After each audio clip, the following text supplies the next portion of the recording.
আপনার জীবনে সবচেয়ে বেশি সিদ্ধান্ত কে নেয়? আপনি বলবেন আপনি। আমি বলছি না। আপনার বেশিরভাগ সিদ্ধান্ত নেয় এমন এক সত্তা যাকে আপনি কখনো দেখেননি, যেটার সাথে কখনো কথা বলেননি। কিন্তু যেটা প্রতি মুহূর্তে আপনার পাশে আছে। তার নাম ইগো। এখন আসি ইগো কিভাবে কাজ করে। ইগো ৪ টা কাজ সবসময় করে। ১ম কাজ নিজেকে রক্ষা করা। ইগোর সবচেয়ে বড় কাজ হলো আপনার সেলফ ইমেজকে রক্ষা করা। কেউ সমালোচনা করলে কেন আপনার গায়ে লাগে?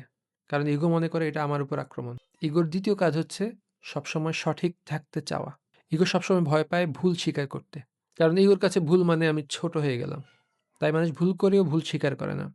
তর্ক করে, নিজেকে জাস্টিফাই করে, অন্যকে দোষ দেয়। এটা দেখতে জেদ মনে হয়, কিন্তু আসলে এটা ইগোর সারভাইভাল মেকানিজম। আপনি কি মনে করতে পারেন শেষ কবে কাউকে সত্যিকারভাবে সরি বলেছিলেন? মন থেকে, ইগোকে সরিয়ে। এখন দেখি ইগোকে চেনার উপায় কি? ৩ টে প্রশ্ন নিয়মিত করি।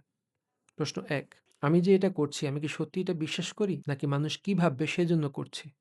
২, আমি কি এখন সত্যিই শুনছি নাকি রিপ্লাই তৈরি করছি? ৩, এই মুহূর্তে কি আমি আমার জন্য ভাবছি নাকি অন্যের জন্য ভাবছি?